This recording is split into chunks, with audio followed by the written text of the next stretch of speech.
观众朋友您好，欢迎收看华尔街连线。目前，美国和中国高级别的贸易谈判正在北京举行。美国谈判代表星期五将会晤中国国家主席习近平。在星期四的谈判现场有人发现刘鹤、莱特希泽母女亲合影照，不是拍了1次，而是拍了3次，3位轮流居中照了一遍。有分析称，这么拍是有讲究的，既体现对谈判对手的尊重，也是注重细节的礼仪之邦。但也有分析指出，中方这么做或许是有意混淆莱特希泽是美方主要负责人的地位，让这位鹰派有口难言。白宫经济顾问库德洛星期四在接受福克斯新闻采访时说，习近平将会晤美国谈判代表团是一个积极的迹象。他还说，美国的谈判代表正在努力完成这一次贸易使命。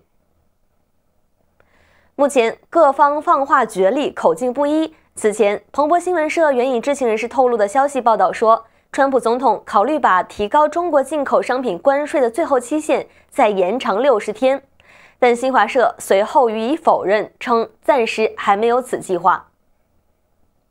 另外，最新的贸易数据出炉，1月份中国出口回升，恢复了增长，进口下滑也有所放缓。尽管分析师们并不认为出口总值的跃升表明经济在强劲的复苏。周四公布的官方统计数据显示，以美元计价的出口同比增长了 9.1%， 高于路透社调查经济学家给出的 3.2% 的预测中值，与去年12月份 4.4% 的下滑相比是个回升。另外一方面，进口也超出预期，但降幅仍然达到了 1.5%。人们对中国国内投资和消费走弱的担忧并未减轻。综合而言，1月份的贸易顺差为392亿美元。我们今天请到了美国罗格斯大学商学院法学教授罗克·康特拉克特。他在去年接受新华社采访时就曾经谈到了美国消费者如何享受而不是遭受贸易赤字。他说，川普政府对中国施加关税表明它存在对贸易关系的误解。谈到最新的贸易数字，他表示1月份中国出口回升可能是抢出口效应，由于害怕关税上升，所以商家们都提前储备了大量的商品，关税目前还没有发挥什么作用。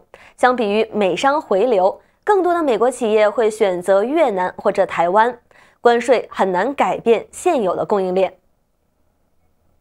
谈到华为的问题，他表示，中美两国企业的行业标准不一样，因此美国不能用同样的标准去要求华为。中国2025计划让川普政府感到了威胁，美国企业不应该惧怕与华为的竞争，相反，这样的竞争可以促进科技进步。另外，他还把中美之间的贸易战与40年前的美日贸易战做了对比。同样是知识产权的转让，最大的不同是日本当年付了大量的知识产权费给美国和欧洲的公司，而中国却是在像玩版权游戏。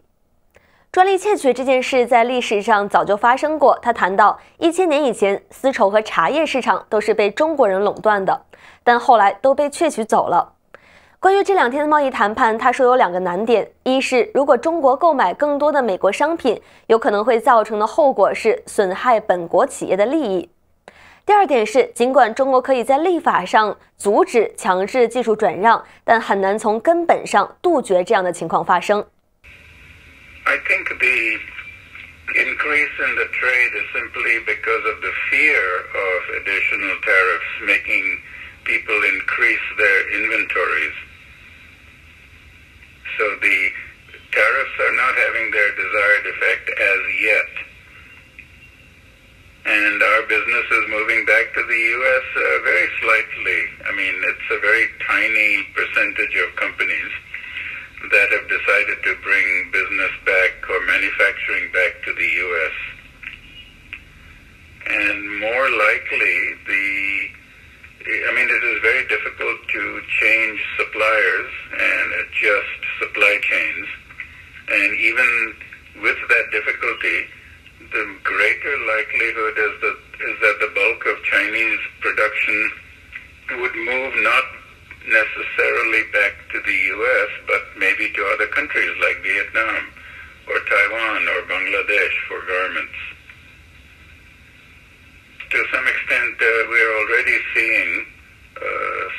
pain suffered by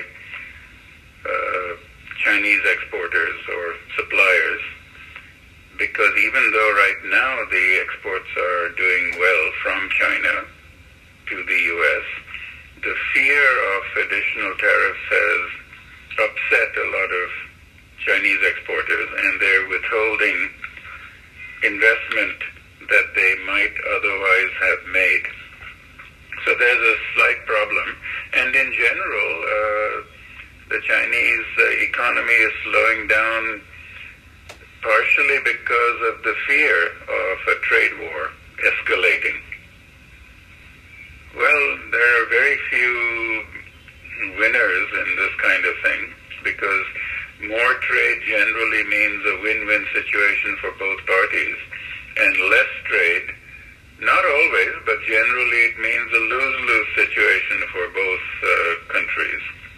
So who is benefiting? Maybe a few American companies that are increasing their manufacturing. And yes, American manufacturing output has increased somewhat in the last year or so, but not significantly, not hugely. Well, I'm not an expert in IT or mobile telephony, but we do know that China has, one way or the other, almost caught up with the U.S. in mobile telephony.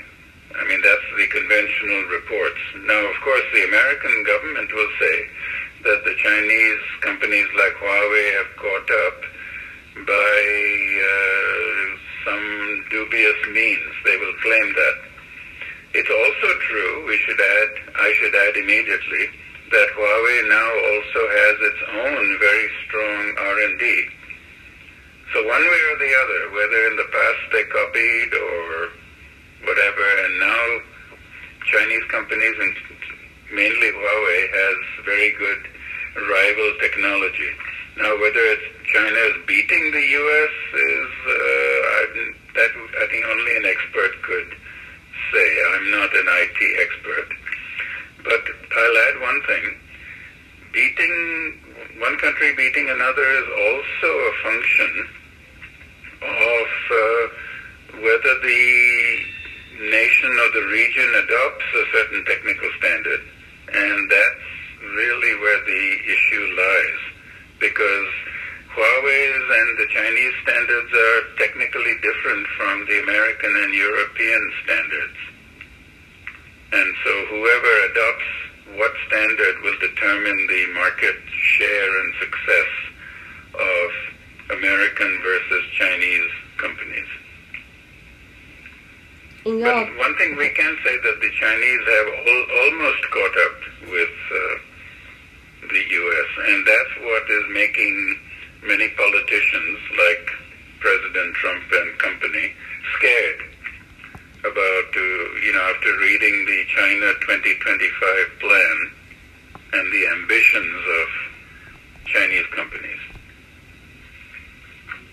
Well, I don't think it's much to do with the trade war. It's more, as I said, that the openly declared ambitions of the Chinese government in China 2025 have scared a lot of American companies and government officials.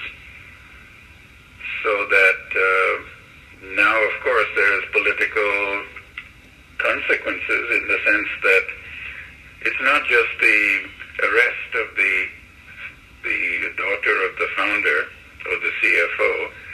It's more that Huawei is now being blacklisted by a lot of course, is blacklisted by the American defense establishment. And also the American government has told private companies not to buy from Huawei. So it's more, it's part of the technology race, if you will. But in general, free market economists would say that if there is a technology race, that is in the long run good, because it makes innovation go faster. And the U.S. should not be afraid of a technology race because that's what makes technology progress. And the U.S. companies are not lagging in capacity to be in the race. They're also strong companies. Okay, about the trade war from a long historical perspective, the Chinese are more or less following the Japanese government policy example during the period 1960 to 1980. What's the difference? Well, the one main difference is that the Japanese were very particular about not violating patents and intellectual property, and they were paying Americans and Europeans for the licensing of technology very handsome royalties. So in those days, you didn't have the capacity for cyber espionage or industrial espionage, and the Japanese generally were behaving themselves quite well and willing to pay money for imported European and American technology. So the main difference is that now, allegedly, Chinese companies are playing a slightly different game through cyber espionage, industrial espionage, trying to copy. And by the way, I'll say something about copying shortly, meaning that it has been happening for more than 1,000 years.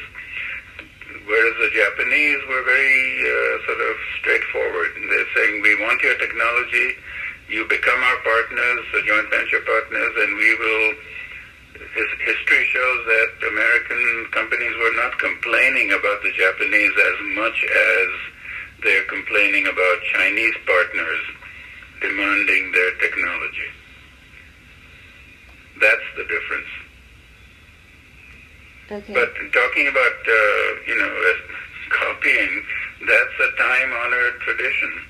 China had a monopoly on silk, and two Christians came, I think this was in the year 500 or something, 1,500 years ago, and they secretly carried out with them, when they went back to Constantinople, what is now Istanbul, they were carrying hollow walking sticks made of bamboo, and inside were silkworms. So the Chinese monopoly was broken at that time. Similarly, the Chinese had a monopoly for many centuries on tea. Nobody else was producing tea. And there were several attempts on the part of Europeans, the British, the Dutch, and so on, to smuggle out tea bushes. It didn't succeed, actually. What happened was that on the southern slope of the Himalayas, in what is the Indian state of Assam today, a British guy found a bush which was very similar and almost identical to the Chinese tea bush. And that started the rivalry, because tea was then grown in India, and then it spread to Sri Lanka and many other places, and the Chinese monopoly was broken. Similarly, I think in the 18th century or 19th century, the UK had a monopoly on, or a technical advance in textile equipment and spinning, weaving textiles and so on. And it was a very severe offense, punishable by 10 years in jail, if a British technician immigrated to the US with designs, plans, and tools. But that didn't work. There was, people did it anyway and took their designs and the British technology to the US, so that US textile production, I think by the 1830s, 1840s, was much bigger than the UK production. So I'm not condoning industrial espionage. I'm simply saying that it has been going on for a long time. Now, of course, the stakes are much higher because we're in a globalized world, and whoever wins the 5G race. Actually, I think it won't be, the outcome of 5G will be that there'll be two standards. One a Chinese-led standard and one will be a U.S.-European standard. And there'll be rival standards. But the stakes today are higher. It's not just textiles, it's not just tea, or not just silk. You're talking about trillions of dollars at stake for the global market. Well, the problem, there are two problems. One is that if China agrees to buy a lot from the U.S., it can hurt their own producers. Now, maybe not in soybeans, but in other areas when Chinese are producing, and if their production and sales go down because the Chinese government is buying more from the U.S., that's part of the difficulty. The other part of the difficulty is that in the technology war area, so-called technology race or whatever, the U.S. is making demands that are very difficult for the Chinese government to accept, saying essentially, don't try and rival us in certain technical areas, and observe intellectual property laws, which can be enforced. I mean, the Chinese government can enforce and ask all its state companies, SOEs and private companies to strictly observe intellectual property law, but it's been this copying and imitation. By the way, not all imitation is illegal. You know, sometimes you can read another company's patent and you get the idea, then you do your own R&D and you come up with a similar design which may not be violating the patent. So that tendency, that habit of many decades in China's development is not going to be easy for the Chinese government to tell its companies to stop. That's the problem.